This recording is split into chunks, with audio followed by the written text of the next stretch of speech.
لیکن مہین کے دل نے قبول کرنے سے انکار کر دیا۔ یہ شادی صرف رشتے کا نام نہیں تھی، یہ اس کی زندگی تھی، اس کی سانسیں تھیں، اور وہ ان کے ساتھ سودے بازی برداشت نہیں کر سکتی تھی۔ وہ رات کسی طرح کاٹ دی، نیند کا نام و نشان نہ تھا۔ صبح ہوتے ہی اشال کی کال نے جیسے اس کی نیند میں سلگتے زخم کو نیا درد دے دیا ہو۔ اشال کا طنزیہ انداز، اس کے بدلے بدلے تیور، یہ سب کچھ مہین کے دل پر خنجر کی طرح چلتے رہے۔ اور پھر وہ لمحہ آ گیا جب عباس اور اس کے گھر والے ان کے گھر موجود تھے۔ وہ بیزاری اور سنجیدگی سے ان سب کے سامنے جا کر بیٹھی۔ کوئی خوشی، کوئی جوش، کوئی ہنسی چہرے پر نہ تھی۔ وہ جیسے بس جسمانی طور پر موجود تھی، لیکن اس کی روح کہیں بہت دور جا چکی تھی۔ پہلی بار عباس کو سامنے دیکھا تو وہ ظاہری طور پر وجیہہ اور سنجیدہ تھی، مگر مہین کی نگاہیں صرف جسم نہیں دیکھ رہی تھی، وہ اس کی فطرت اور مزاج بھی جھانک رہی تھی۔ اور جب اس کی چچی نے شگن کے پیسے دینے کی بات کی تو مہین نے پہلی بار ہمت کر کے اپنی آواز بلند کی، صاف الفاظ میں کہا کہ اسے عباس سے اکیلے میں بات کرنی ہے۔ سب حیران رہ گئے۔ یہ وہی لڑکی تھی جو ہمیشہ خاموش رہتی تھی، لیکن آج اس کی آنکھوں میں خودداری اور مذاہبت صاف جھلک رہی تھی۔ لان میں عباس کے ساتھ بیٹھ کر وہ سنجیدگی سے بولی کہ وہ اس شادی کے حق میں نہیں۔ عباس کی مسکراہٹ اور پرسکون انداز نے اسے مزید الجھا دیا۔ وہ شخص جس کے بارے میں سنا تھا کہ عورتوں کی آزادی اور خواہشات کو اہمیت نہیں دیتا، آج اس کے سامنے نرمی سے کہہ رہا تھا کہ لڑکیوں کو جاب کرنی چاہیے، اپنے خواب پورے کرنے چاہیے۔ مہین لمحہ بھر کو خاموش ہو گئی، جیسے اس کی سوچ اور سننے والے الفاظ کے درمیان ایک خلا پیدا ہو گیا تھا۔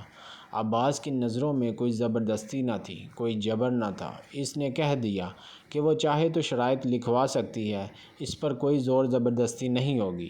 یہ سب سن کر مہین الجھ گئی۔ وہ جو سوچ کر آئی تھی وہ منظر یہاں نہ تھا، مگر اس کے دل کی بے چینی ختم نہ ہو سکی۔ وہ جانتی تھی کہ چہرے پر نرمی سے جانے والے دلوں کے پیچھے چھپی تلخیاں کبھی کبھی وقت آنے پر سامنے آتی ہیں۔ وہ شخص اس کے لیے اجنبی تھا، چاہے وہ کتنا بھی نرم اور شائستہ بن جائے۔ وہ اٹھ کر اندر آ گئی، بات مکمل ہونے سے پہلے ہی، جیسے اس کے اندر کوئی دیوار کھڑی ہو گئی ہو۔ عباس کے ساتھ اس دن کا رشتہ رسمی طور پر طے پا گیا۔ شگن کے پیسے اس کے ہاتھ پر رکھ دیے گئے اور وہ خاموشی سے رسموں کے شگنوں میں جکڑتی چلی گئی۔ وہ جانتی تھی کہ وہ کسی اور محبت سے نہیں کر سکتی، لیکن وہ یہ بھی جانتی تھی کہ محبت کے بغیر جینا اذیت ہے۔ اسے ایسا ساتھی چاہیے تھا جو اس کی بات کو سمجھے، اس کے خوابوں کا احترام کرے، ایک ایسا ساتھی نہیں جو صرف اس کے والدین کی مرضی سے، خاندان کی بھلائی کے نام پر اور مالی فائدے کی بنیاد پر اسے قبول کرے۔ رات کو ماں سے بحث ہوئی۔ ماں نے پھر وہی پرانے الفاظ دہرا دیے، اولاد کی بہتری، خاندان کی عزت، اچھا رشتہ، محفوظ مستقبل۔ مہین کی آنکھوں میں آنسو بھر آئے۔ اس نے ماں سے کہا کہ یہ صرف ایک سودا ہے جس میں اسے صرف ایک شے کی طرح پیش کیا جا رہا ہے۔ آسیہ بیگم خاموش ہو گئی۔ وہ جانتی تھی کہ کہیں نہ کہیں بیٹی کی بات ٹھیک ہے، لیکن شوہر کی اطاعت ان کے مزاج میں شامل تھی۔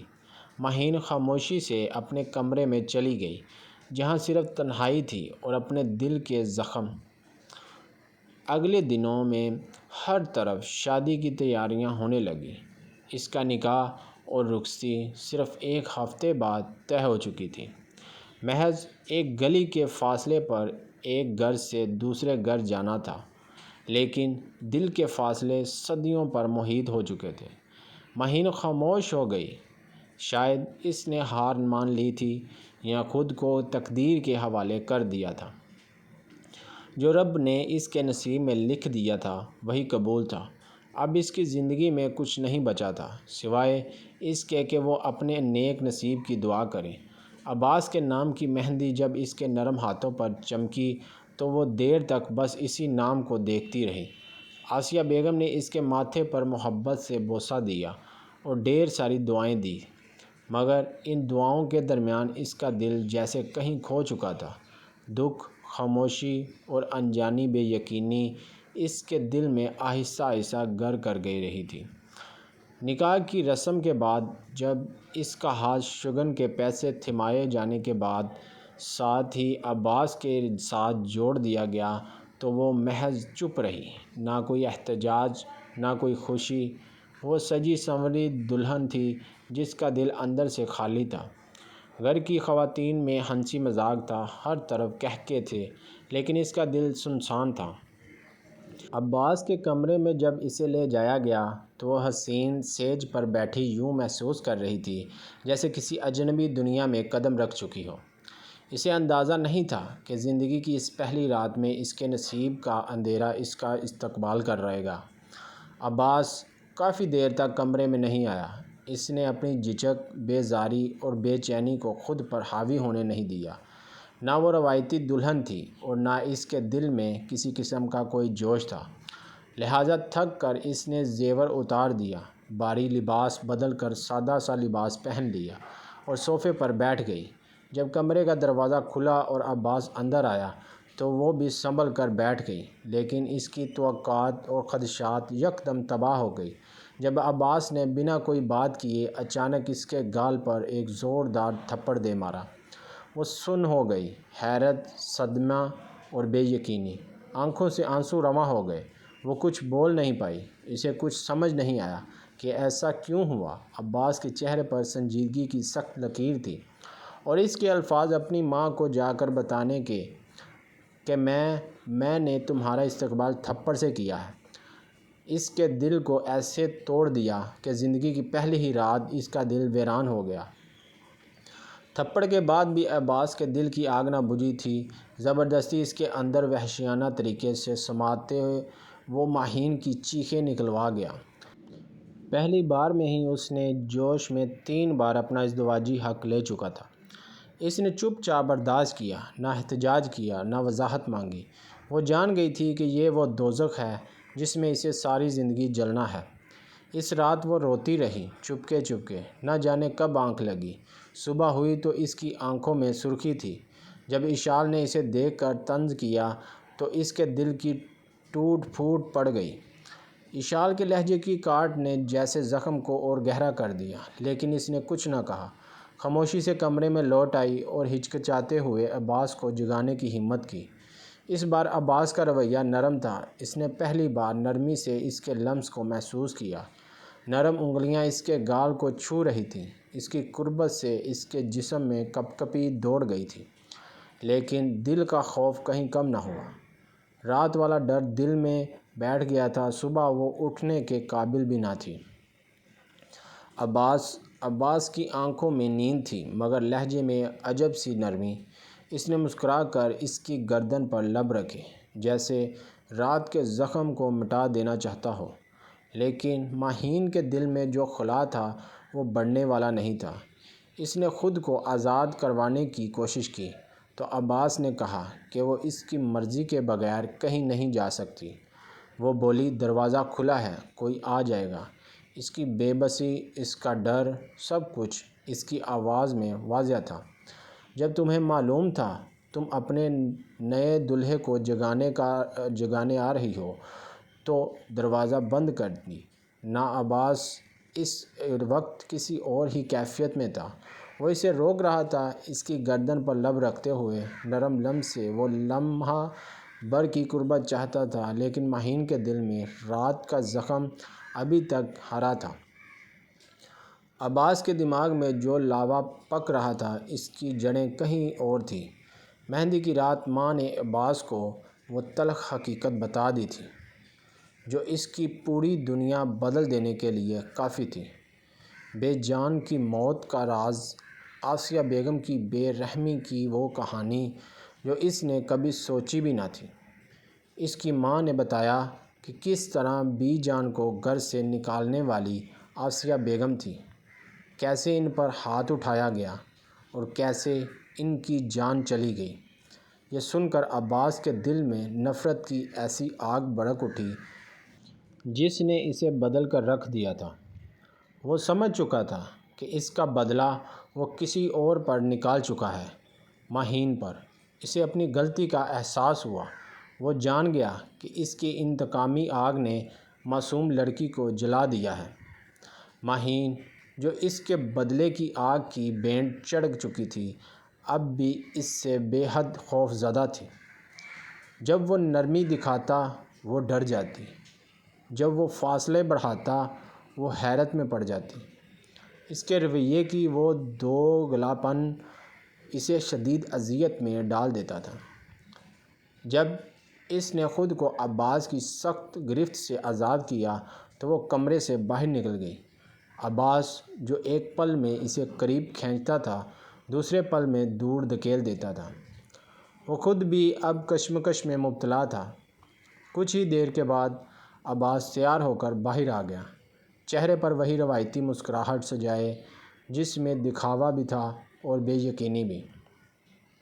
خوشگوار ماحول میں سب ہنس رہے تھے، بول رہے تھے، لیکن ماہین کی نظر بار بار عباس کے چہرے پر جا ٹھہری تھی۔ اس نے دیکھا کہ عباس نے آسیہ بیگم سے بہت کم بات کی تھی۔ ایک عجیب سا اجنبیت کا رنگ ان کے بیچ تھا، جیسے انکہی کہانی ان کے درمیان حائل ہو۔ ماہین نے یہ سب محسوس کیا لیکن خاموش رہی۔ وہ وہی لڑکی تھی جو اب ہر زخم، ہر دکھ اپنے اندر دفن کرنے کی ٹھان چکی تھی۔ اس کے چہرے پر تھپڑ کا ہلکا سا نشان تھا جسے اس نے میک اپ کے نیچے چھپا لیا تھا۔ وہ نہیں چاہتی تھی کہ اس کے والدین کی آنکھوں میں اس کی ادھوری مسکراہٹ کی پرچھائیاں اتر آئیں۔ وہ نہیں چاہتی تھی کہ اس کے ماں باپ اپنی خوشیوں میں وہ زہر گھولتے جو اس کے نصیب میں لکھ دیا گیا تھا۔ وہ ہر اذیت کو خود پر جھیلنے کے لیے تیار تھی، خاموشی سے، صبر سے۔ ناشتے کے بعد رسم کے مطابق وہ دونوں اظہر صاحب کے گھر چلے گئے۔ عباس کے دل میں وسوسے تھے کہ شاید ماہین اس رات کی بات اپنے گھر والوں کو بتا دے گی اور سب اس پر انگلیاں اٹھائیں گے، لیکن اس حیرت کا شدید جھٹکا لگا جب نہ صرف ماہین خاموش رہی بلکہ آسیہ بیگم کا رویہ حسب معمول مہربان اور شفیق تھا۔ وہ پہلے کی طرح صدقے واری جا رہی تھی۔ عباس کا دل مسلسل کشمکش میں تھا۔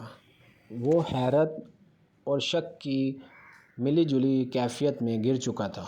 آخر یہ عورت جو اس قدر نرم دل لگتی تھی کیسے اس کی دل و جان کے ساتھ ایسا ظلم کر سکتی تھی؟ وہ جتنا سوچتا اتنا ہی الجھ جاتا تھا۔ آسیہ بیگم کی باتوں میں نرمی، اس کے چہرے پر ممتا اور سب سے بڑھ کر فاطمہ آپا جیسے محلے کی مظلوم عورت کی خدمت گزاری، سب کچھ عباس کے دل میں نئی ہلچل مچاتے جا رہے تھے۔ وہ خود کو ملامت کرنے لگا تھا۔ بانو بیگم کی باتوں اور آسیہ بیگم کے عمل میں زمین و آسمان کا فرق تھا۔ بانو بیگم نے ایک بار پھر اسے اپنے لفظوں کی جال میں جکڑ لیا۔ تمہاری دی جان کے بعد آسیہ بیگم بدل گئی ہے، پچھتاوے میں مبتلا ہو گئی، اچھائی کے لبادے میں خود کو چھپانے کی کوشش کر رہی ہے۔ عباس کا ذہن برین واش کا شکار ہو چکا رہا تھا۔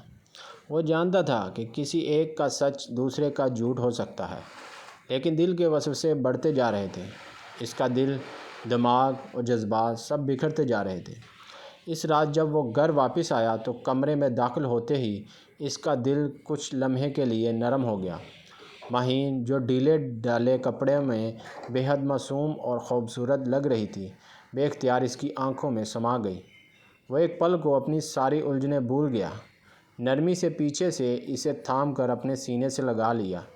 اس کی نرم زلفیں، اس کا معصوم چہرہ، وہ سب کچھ جو اس کی بے ترتیب دنیا میں سکون کی ایک نرم لہر بن سکتا تھا۔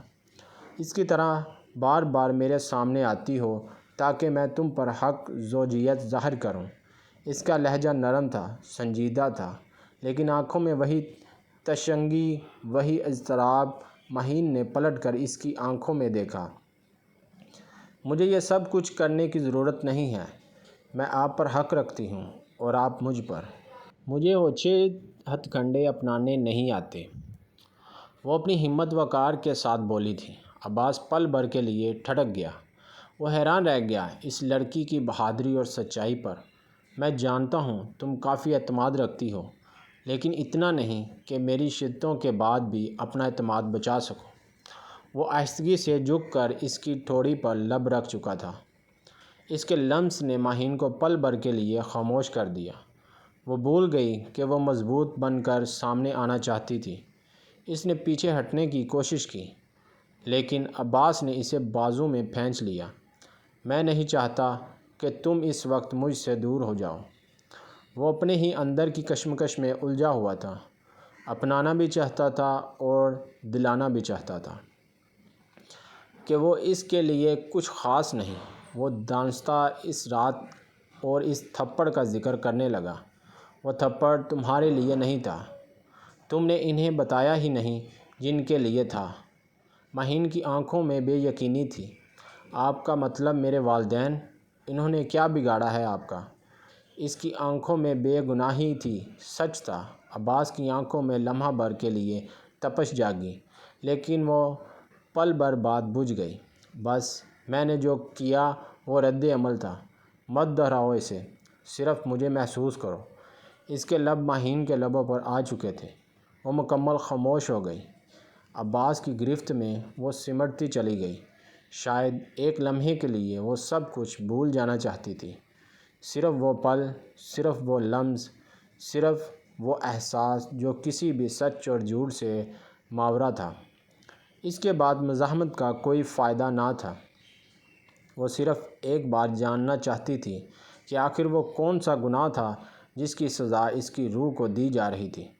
وہ اسے اپناتے ہوئے بھی اس کے اندر خوف کی ایک سرد لہر چھوڑ رہا تھا، لیکن ایک بات طے تھی، اب وہ عباس کی ہو چکی تھی، اور عباس اسے پا کر خود بھی اپنی ذات کی الجھنوں میں گم ہو چکا تھا۔ محبت، بدلہ، نفرت، کشش، سب ایک دھند میں لپٹے جا رہے تھے۔ اگلی صبح دروازے پر ہونے والی زوردار دستک نے ماہین کو جیسے نیند سے نہیں کسی ڈراؤنے خواب سے جگا دیا تھا۔ وہ گھبراہٹ میں اٹھ کر دروازہ کھولنے گئی تو سامنے اشال کڑے تیوروں کے ساتھ کھڑی تھی۔ باہر آ کر ناشتہ بنانے کی تیاری کرو۔ آواز تیز، لہجہ سخت اور آنکھوں میں حقارت کی وہ چبھن تھی جس نے ماہین کے دل میں ایک بار پھر وہی درد بھر دیا تھا۔ اس کی روح کانپ اٹھی تھی۔ عباس کی آنکھ میں کھل چکی تھی۔ اس نے دیکھا، سنا، لیکن خاموش رہا۔ اس کی مردہ آنکھوں میں وہ چمک نہ تھی جو انصاف کی طرف اٹھتی تھی۔ دل میں ایک لمحے کے لیے آیا کہ بولے، اشال کو روکے، لیکن پھر ماں اور بہن کے بیچ اپنی بیوی کی حمایت کر کے نیا محاذ کھولنے سے ڈر گیا۔ کمزوری کا زہر اس کی رگوں میں اتر گیا تھا۔ ماہین نے بنا کچھ کہے ناشتہ بنایا، پورا گھر سمیٹا۔ تھکن سے چور جب وہ بس چند لمحے سکون کے لیے اپنے کمرے کی طرف بڑھ رہی تھی، بانو بیگم نے اسے بلا لیا۔ ذرا آ کر میرے پیر دبا دو۔ اشال ایک طرف بیٹھی مزے سے نیل پالش لگا رہی تھی۔ وہ جیسے ان سب کے بیچ غیر تھی، کوئی اجنبی، کوئی نوکرانی۔ ماہین نے دھیرے سے کہا، چچی جان، میں نہا کر آتی ہوں، پھر دبا دوں گی۔ لیکن بانو بیگم کا لہجہ سخت ہو گیا۔ پہلے دبا دو، دوبارہ کہنے کی ضرورت نہ پڑے۔ ظلم جب حد سے بڑھ جائے تو دل کے اندر کا لاوا باہر آ ہی جاتا ہے۔ ماہین نے پہلی بار پلٹ کر سختی سے اشال کی طرف دیکھا۔ اشال، تم سارا دن فارغ ہوتی ہو، چچی جان کے پیر تم دبا نہیں سکتی؟ اس کا لہجہ بے حد نرم مگر جاندار تھا۔ وہ پلٹی ہی تھی کہ عباس دروازے پر نمودار ہوا۔ اس کی موجودگی نے بانو بیگم کا چہرہ بدل دیا۔